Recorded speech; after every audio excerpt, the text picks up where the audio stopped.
Ambassador Kim Min-ho's hands trembled slightly as his shuttle approached the massive space station orbiting Nexus Prime. Through the viewport, he could see dozens of alien warships surrounding the diplomatic hub, vessels that could obliterate Earth's entire fleet without breaking formation. The Carnath dreadnoughts looked like floating fortresses covered in weapon arrays, while the crystalline Vorthak ships gleamed like deadly jewels against the starfield. "First time seeing the real galactic military, sir?" asked his aide, Lieutenant Park Ji-hoon, trying to keep his voice steady. Min-ho nodded, watching a squadron of insectoid Zephyrian fighters perform impossible maneuvers around their mothership. Intelligence reports don't do them justice. Each of those ships carries more firepower than our entire Pacific fleet. The shuttle docked with a gentle thud, and Min-ho straightened his black diplomatic uniform. 3 years of preparation had led to this moment, humanity's first formal request to join the Galactic Council. Earth's leaders had chosen him carefully, believing his calm demeanor and academic background would appeal to the supposedly civilized galactic community. How wrong they had been. The airlock hissed open, revealing a corridor lined with alien guards. Towering Carnath soldiers, their reptilian scales gleaming like armor, watched him with predatory eyes. Their plasma rifles hummed with barely contained energy. Between them stood crystalline Vorthak sentries, their bodies refracting the harsh, lighting into rainbow patterns that hurt to look at directly. "Move quickly, mammal," hissed one of the Carnath guards. "The council grows impatient." Min-ho's translator implant converted the alien speech, but it couldn't filter out the contempt in the creature's voice. Lieutenant Park fell into step behind him, both humans dwarfed by their alien escorts. The Grand Council chamber stretched before them like a vast amphitheater. Hundreds of alien delegates filled the terraced seating, representing dozens of species from across the galaxy. The air thrummed with the sound of different atmospheric processes working overtime to keep everyone breathing comfortably. Min-ho caught glimpses of beings he'd only seen in classified reports, the gas-breathing Nexari floating in their containment suits, the silicon-based Rockin delegates who looked like walking mountains, and stranger creatures that defied easy description. But it was the 3 major powers that dominated the chamber. The reptilian Carnath occupied the largest section, their battle-scarred warriors wearing ceremonial armor that displayed their military achievements. Across from them, the crystalline Vorthak delegates reflected the chamber's lights like living prisms, their forms both beautiful and intimidating. The insectoid Zephyrians filled the upper galleries, their compound eyes tracking every movement below, while their mandibles clicked in what Min-ho hoped was conversation rather than hunger. "Attention!" The chamber's automated systems translated the announcement into hundreds of languages simultaneously. "The Terran delegation approaches." The noise in the chamber didn't diminish. If anything, the chattering and hissing grew louder. Min-ho caught fragments of conversation through his translator, none of it flattering. Hairless apes, soft skin, weaklings, and another failed species seemed to be popular descriptions. Warchief Vorthak rose from his crystalline throne, his massive form catching and splitting the light into dazzling patterns. Standing nearly 3 meters tall, he was an impressive sight even by galactic standards. Battle scars etched his transparent surface, each one telling a story of conquest and victory. "So," his voice boomed through the chamber's speakers, "another species of mammals seeks to join our ranks." The word mammals dripped with disdain. "Tell us, small human, what worlds have you conquered? What empires have you crushed beneath your feet? What songs do your warriors sing as they march into battle?"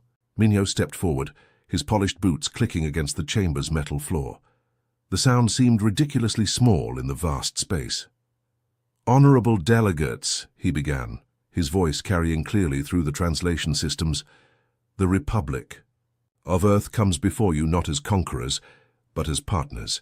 We seek mutual cooperation, cultural exchange, and peaceful coexistence among the stars."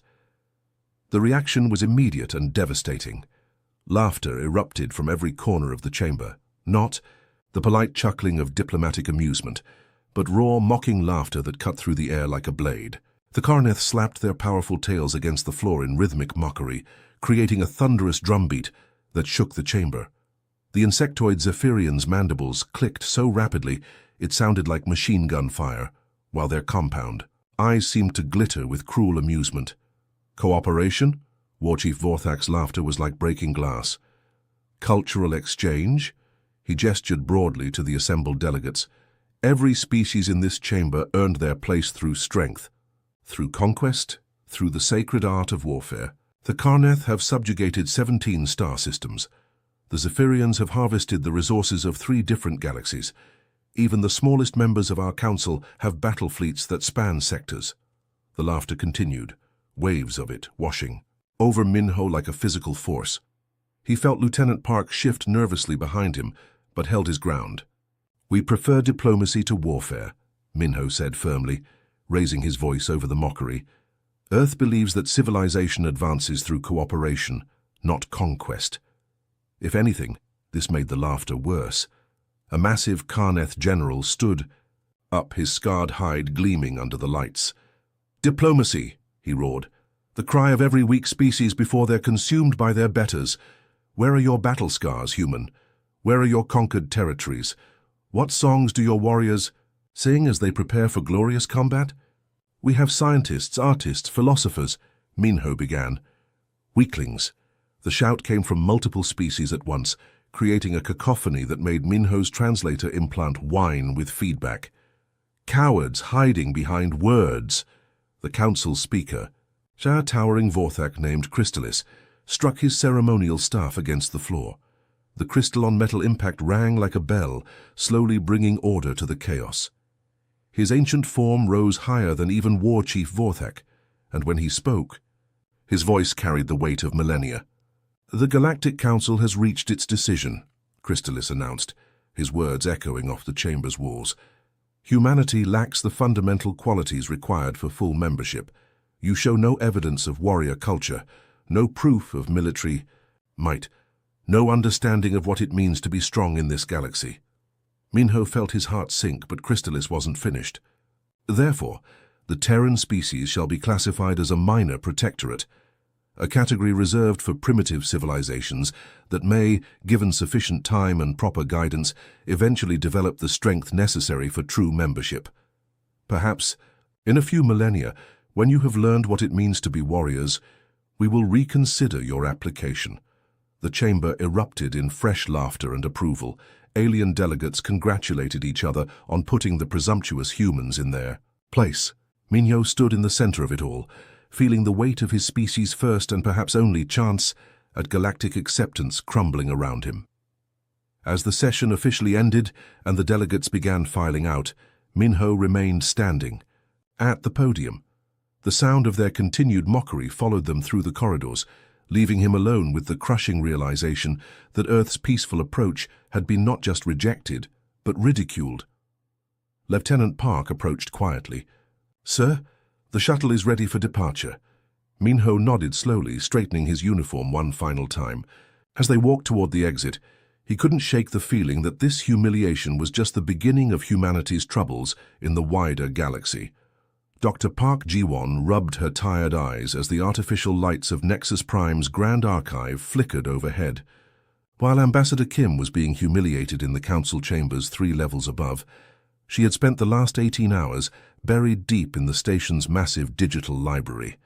The smell of recycled air and ozone from countless holographic displays filled the research wing, punctuated by the soft hum of quantum processors working around the clock.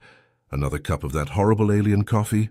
asked her research assistant Lee Minjun as he approached her workstation, carrying 2 steaming cups of what the Vorthak called liquid energy, but tasted like burned metal. Ji-won accepted the cup gratefully, her hands shaking slightly from exhaustion and too much caffeine. "Thanks, I think I'm onto something here, but it's so strange I'm afraid to believe it." The holographic display in front of her showed 3 separate documents floating in midair, each one glowing with different colored text. Ancient symbols and musical notations danced across the translucent screens like digital ghosts. Around them, the archive stretched endlessly in all directions, a vast cavern filled with floating data crystals and quantum storage units that contained the collected knowledge of hundreds of civilizations. "Look at this," Ji-won whispered, manipulating the hologram with her hands. The Karnath war hymn Scales of Victory appeared larger, its musical notation flowing like liquid fire across the display. This song is over 50,000 years old. According to the metadata, it was used by Karnath warriors during their first conquest of the Andromeda sector. She gestured, and a second document materialized beside the first. Now look at this Vorthak battle chant called Crystal Storm. Completely different species, completely different part of the galaxy, completely different time period. But watch what happens when I overlay the rhythmic patterns. The two musical scores merged, and suddenly lines of perfect synchronization appeared between them. The mathematical progressions, the tempo changes, even the emotional crescendos matched with impossible precision. Minjun leaned forward, his reflection multiplying in the crystal surfaces around them. That can't be coincidence. It gets stranger. Jiwon's fingers danced across the holographic interface, calling up file after file. I've been cross-referencing military traditions across 47 different species. The Zephyrian ceremonial battle song, the Nexari warrior meditation chants, even the drumming patterns used by the silicon-based Rockin during their war dances, they all share fundamental structural elements. The archive around them hummed, with activity as quantum servers processed her requests. Robotic librarians floated past on anti-grav platforms, their mechanical arms sorting through physical artifacts that couldn't be digitized. One paused near their workstation, its optical sensors scanning their research with mechanical curiosity before continuing on its predetermined route. "Dr. Park," Minjun said slowly, "how many species have you checked so far?" 63 major civilizations, and I'm finding the same patterns in all of them." Her voice was barely above a whisper now. "Every single warrior culture in this galaxy shares musical DNA that shouldn't exist. It's like someone taught them all the same fundamental lessons about combat rhythm and battle coordination." She pulled up another display, this one showing a complex three-dimensional map of the galaxy with trade routes, conquest paths, and cultural exchange networks highlighted in different colors. "Look at this. The Karnath Empire is here. The Vorthak territories are over here, and the Zephyrian hives are on the complete opposite side of the galactic core. Some of these civilizations have never even met, yet their most sacred military traditions are practically identical." A soft chime indicated that one of her deep search algorithms had finished processing. The results appeared in a cascade of data that made both researchers step back in amazement. "Genetic markers," Jiwon breathed, staring at the scrolling information. "I had the archive's bioscanners analyze tissue samples from museum specimens of each species. They've all been influenced by the same genetic modification at some point in their evolutionary history." "Modified how?" Minjun's voice was tight with excitement and fear. "Enhanced vocal cords for complex harmonization, improved auditory processing, for rhythmic coordination, and neurological adaptations that make them naturally responsive to specific musical patterns." Jiwon manipulated the data, highlighting the relevant sections. "Someone or something visited these worlds millions of years ago and deliberately enhanced their ability to create and respond to organized battle songs." The implications hit them both at the same time. Around the archive, the usual sounds of research continued, the whisper of turning pages, the hum of translation devices, the soft conversations of other scholars from across the galaxy.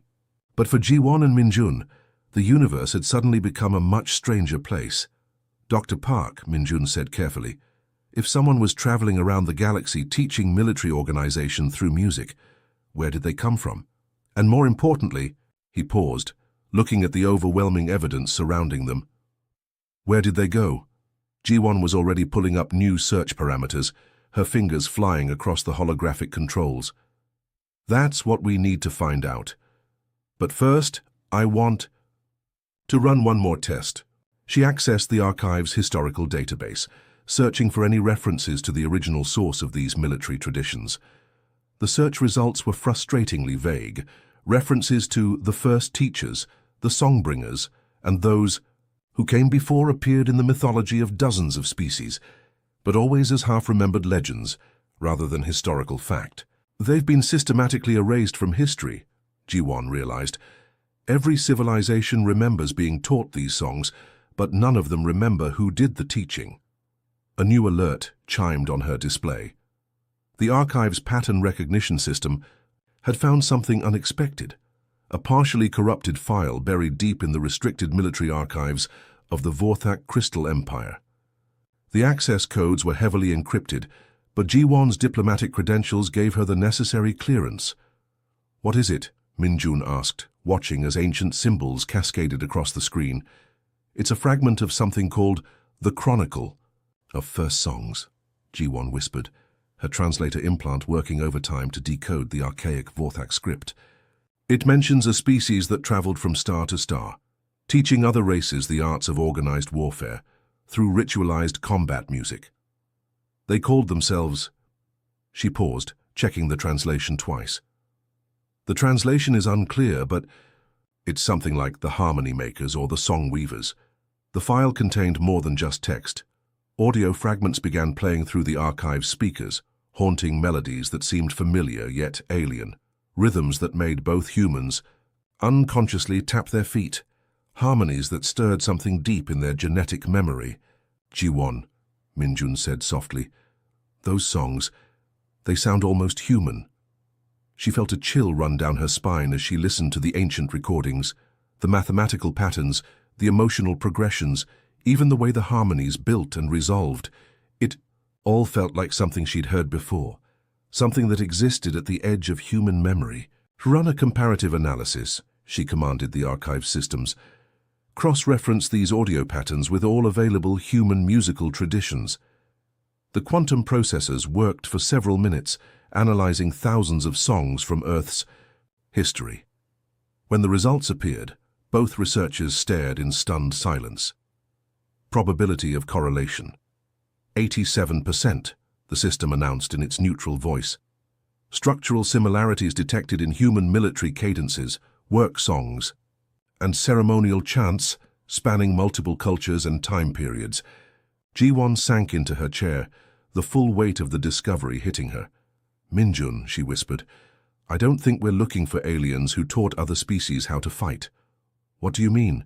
She gestured at the overwhelming evidence surrounding them, the musical patterns, the genetic modifications, the systematic erasure from galactic history. "I think we're looking at the scattered remnants of humanity's own forgotten past. These aren't alien songs at all.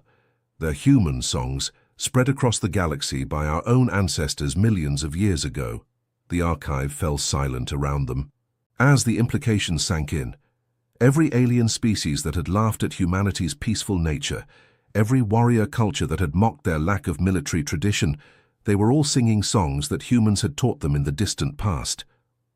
"Should we tell Ambassador Kim?" Min-jun asked finally. Ji-won looked at the vast collection of evidence before them, knowing that this discovery could change everything about humanity's place in the galaxy. "Not yet. We need absolute proof. But if I'm right—" She paused, listening to the ancient human melodies still playing through the archive speakers. These aliens haven't been worshipping their own warrior ancestors. They've been worshipping ours.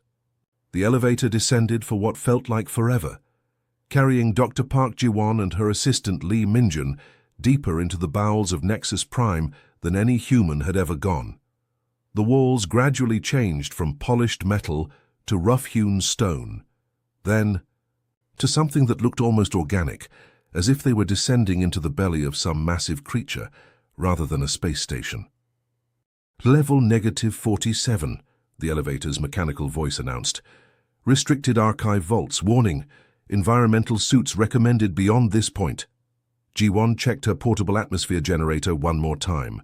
The diplomatic clearance codes she'd managed to obtain were burning a hole in her datapad, and she knew this might be their only chance to access the deepest, most classified sections of the galactic archive.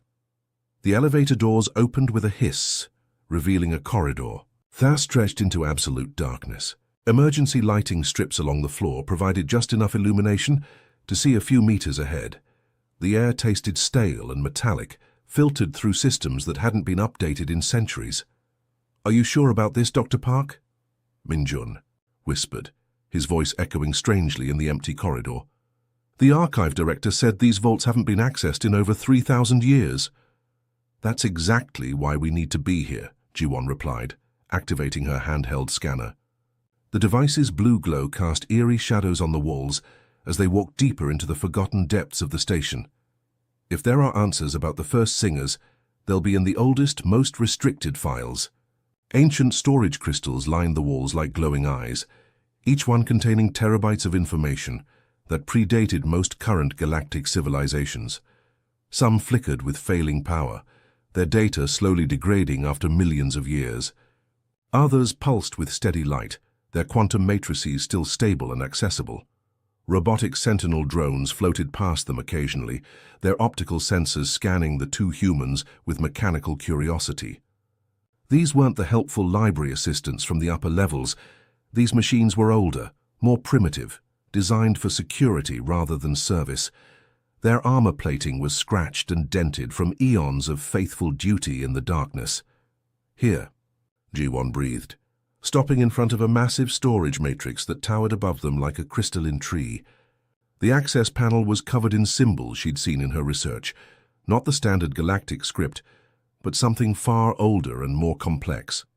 She connected her data pad to the ancient interface, watching as her diplomatic codes worked their way through layers of encryption that had been accumulating for millennia. Warning messages flashed across the screen in dozens of dead languages, but her clearance level overrode them one by one.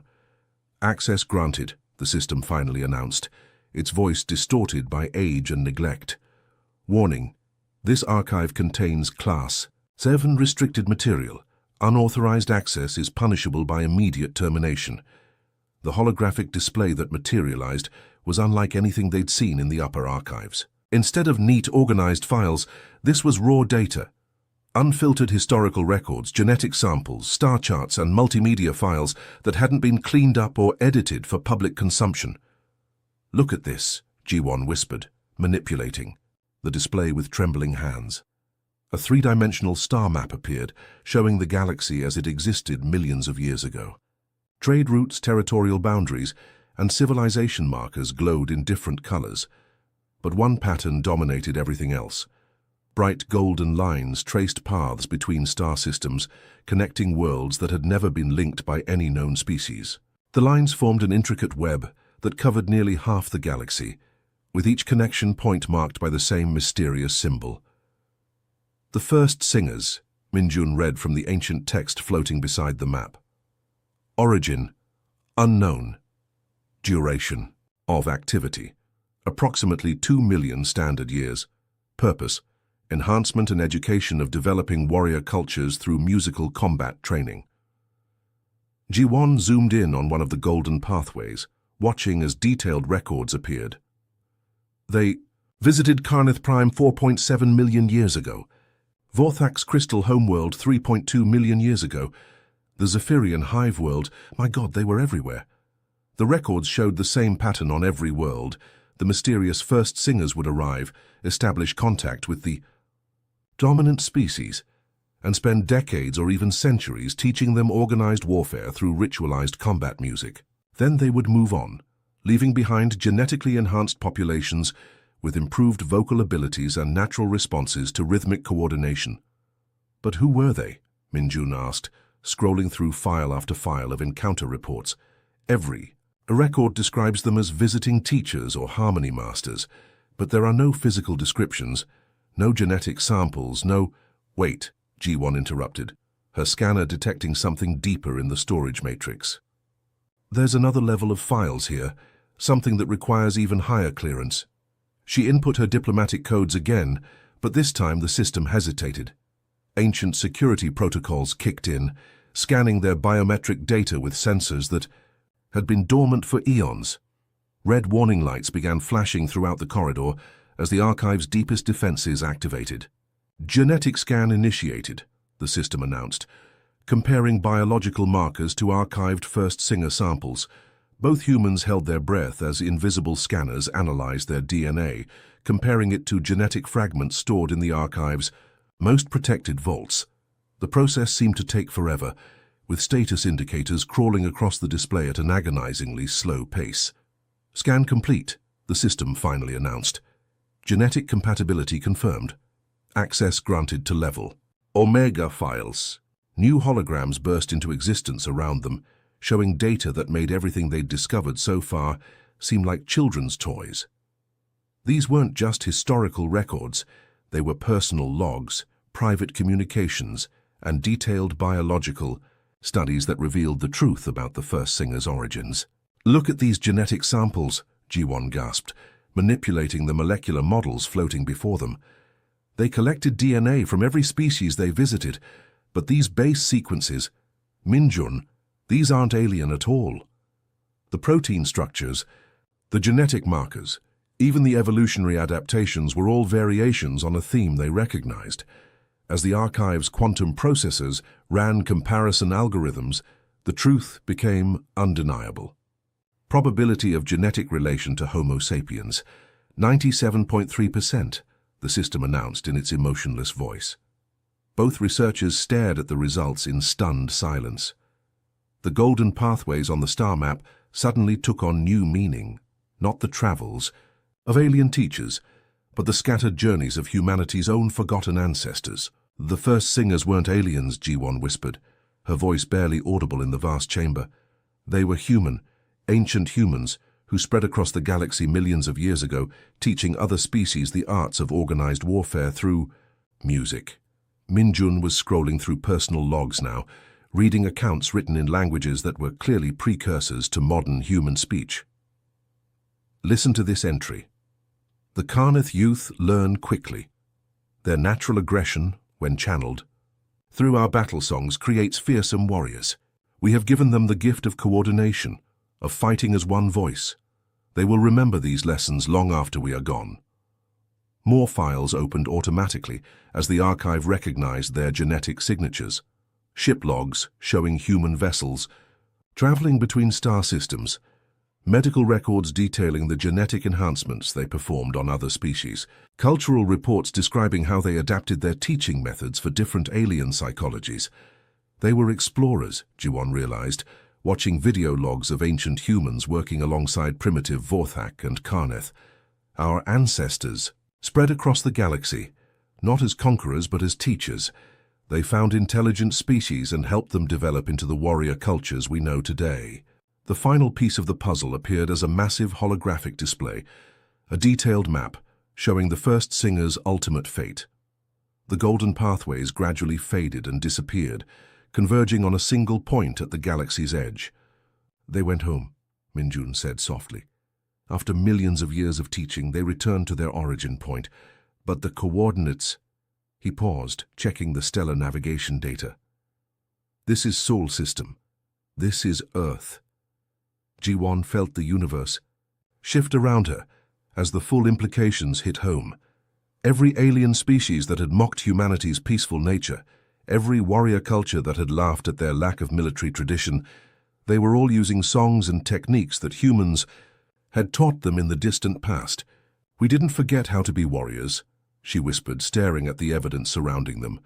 "We chose to become something else, but the galaxy kept singing our songs, generation after generation, not knowing they were honoring the memory of teachers who had returned home to evolve beyond the need for conquest." The archive fell silent around them, its ancient secrets finally revealed. In the darkness of the deepest vaults, two humans had discovered that their species wasn't the galaxy's newest member. They were its oldest teachers, returning after millions of years to find their students had become masters of the very arts they had once shared. Above them, the diplomatic humiliation continued, unaware that everything was about to change. The Grand Colosseum of Nexus Prime was a marvel of ancient engineering, built into the heart of the massive space station like a crystalline cathedral. Its transparent walls offered a breathtaking view of the star-filled void outside, while energy shields kept the atmosphere contained. The arena floor was made of polished stone that had witnessed thousands of years of diplomatic ceremonies, ritual combats, and cultural exchanges. Today, however, the Colosseum was packed beyond capacity. Alien spectators filled every available seat, with overflow crowds watching from floating platforms suspended throughout the vast space. The excited chatter of hundreds of different species created a symphony of clicks, hisses, growls, and harmonics that would have been overwhelming without the station's advanced translation systems. Colonel Song Hyun-woo stood alone in the center of the arena, his simple black military uniform a stark contrast to the ornate surroundings. At 42 years old, he was a career soldier who had seen action in Earth's last territorial conflicts, but nothing had prepared him for this moment. Around him, holographic displays showed his vital signs to the crowd, heart rate elevated, but steady, breathing controlled, showing no signs of the fear that alien spectators expected from their soft mammal opponents. War Chief Vorthak loomed over him like a living mountain of crystal and light. The massive Vorthak warrior stood nearly 4 meters tall, his transparent body refracting the arena's lights into dazzling rainbow patterns.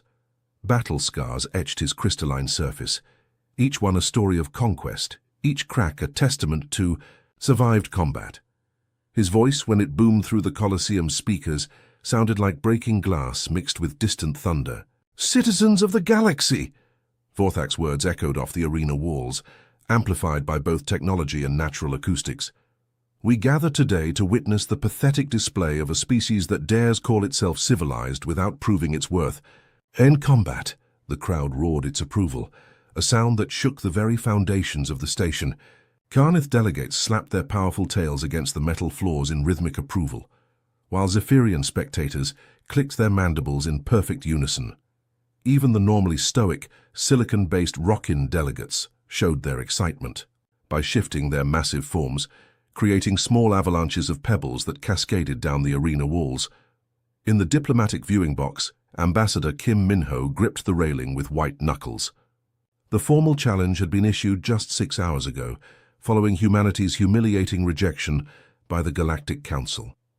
According to ancient tradition, any species questioning the Council's decision could demand a trial by combat, though none had been foolish enough to try in over 3 centuries. "Sir," Dr. Park Ji-won whispered urgently beside him, her datapad glowing with the information she'd discovered in the archive's deepest vaults. "You need to tell Colonel Song what we found. This changes everything." Kim's eyes widened as Ji-won rapidly shared her discoveries, the genetic evidence, the historical records, the truth about the first singers. But before he could relay the information to the arena floor, War Chief Vorthak raised his massive crystalline arms for silence. "Behold the songless humans." Vorthak's voice dripped with contempt. "A species so weak they know nothing of warrior traditions, nothing of battle music, nothing of the sacred arts that separate civilized beings from mere animals. Tell us, little human, where are your war songs? Where are your battle chants? What pathetic noise do your people make when they pretend to be soldiers?" The arena fell silent except for scattered laughter from the alien spectators. All eyes focused on Colonel Song, who stood motionless in the center of the vast space. The holographic displays showed his heart rate dropping, his breathing becoming deeper and more controlled, not the reaction of a terrified human, but of a warrior preparing for battle. Song raised his hand and something extraordinary happened. The massive Colosseum, filled with thousands of chattering aliens from dozens of species, fell completely silent. It was as if the very air itself was holding its breath, waiting for what would come next. "You want to hear our songs?" Song's voice, carried clearly through the arena without electronic amplification, trained by years of commanding troops in combat situations. "You want to know what humans sing when we march to war?"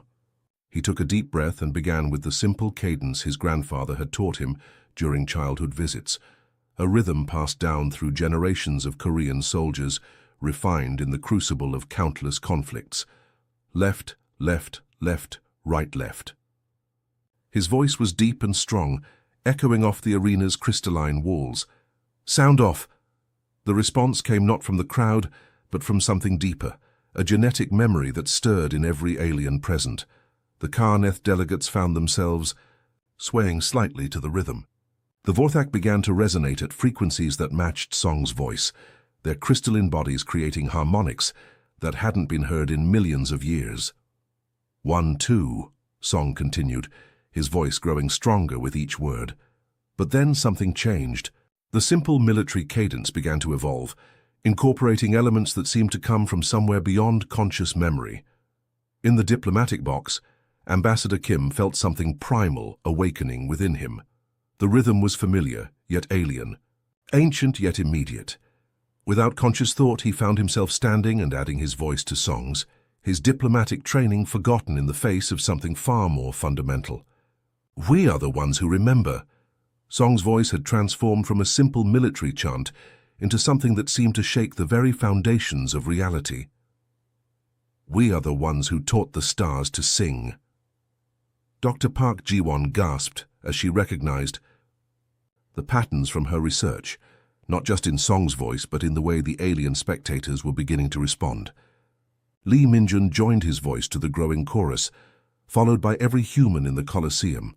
Their voices merged and harmonized, creating rhythms and progressions that seemed to bypass the conscious mind and speak directly to something embedded. In the very structure of galactic civilization, the effect on the alien audience was immediate and profound. War Chief Vorthak staggered backward, his massive crystalline form resonating like a struck bell. The sound that emerged from his body was hauntingly beautiful, a harmonic that complemented the human voices perfectly, as if it had been designed specifically for that purpose.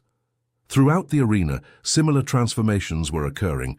The reptilian Karneth found themselves hissing in complex patterns that matched the human rhythm perfectly. The insectoid Zephyrian's mandible clicking evolved into intricate percussion that provided a foundation for the growing musical complexity. Even the normally silent Rockin delegates began to produce deep, thrumming tones that vibrated through the station's hull. Impossible, War Chief Vorthak whispered, his voice lost in the growing symphony. But his body betrayed his words, swaying to rhythms that seemed encoded in his very molecular structure. The human voices continued to build, not through volume, but through complexity. Ancient harmonies emerged, not taught, but remembered at the genetic level. The simple Korean military cadence had awakened something that had been sleeping in the galactic consciousness for millions of years. Song's voice soared above the growing chorus. We walked among the stars when worlds were young. We taught the sacred arts of war and song.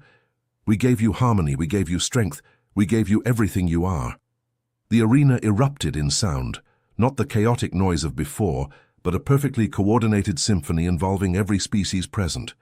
Aliens who had spent millennia as enemies found themselves singing in harmony, their voices blending in ways that should have been impossible, and at the center of it all stood Colonel Song Hyun-woo, no longer just a human soldier, but the inheritor of a legacy that spanned the galaxy and millions of years of forgotten history. The challenge had been accepted, but not in any way the aliens had expected. The moment Colonel Song's voice reached its crescendo, the entire Colosseum began to vibrate, with a frequency that seemed to resonate through the very atoms of the space station. The transparent walls of the arena glowed with an inner light, as harmonic waves spread outward like ripples in a cosmic pond. Every alien present felt something awakening deep within their genetic memory, something that had been sleeping for millions of years. War Chief Vorthak's massive crystalline body started to sing on its own, producing pure tones that perfectly complemented the human voices. The battle scars etched into his transparent form began to glow with soft light, each crack telling a story that suddenly made perfect sense. His knees buckled as ancient memories flooded back, not his own memories, but those embedded in his very DNA. The harmony makers, he whispered, his voice barely audible above the growing symphony. The first singers have returned. Throughout the Colosseum, an incredible transformation was taking place. The reptilian Karneth delegates found their natural hissing evolving into complex rhythmic patterns that their ancestors had used in battles fought long before recorded history. Their powerful tails struck the arena floor in perfect synchronization, creating a thunderous percussion that provided the foundation for something far greater than any of them had imagined possible. Commander Saleth of the Karneth battle fleet rose from his seat, his scarred hide gleaming under the arena lights. By the ancient scales, he breathed, this is the lost rhythm of the First War. We learned it as hatchlings, but never knew its true origin. The insectoid Zephyrians were experiencing their own awakening. Their mandibles, which normally clicked in simple communication patterns, began producing intricate melodies that wove through the human voices like golden threads through a tapestry. Queen Zathara of the Third Hive felt her compound eyes well. With moisture as forgotten melodies filled her consciousness. "The drone song of unity," she whispered to her attendants. "Our larvae sing it instinctively, but we never understood why. Now I know. It was taught to us by the first teachers. Even the normally stoic silicon-based Rockin delegates were affected.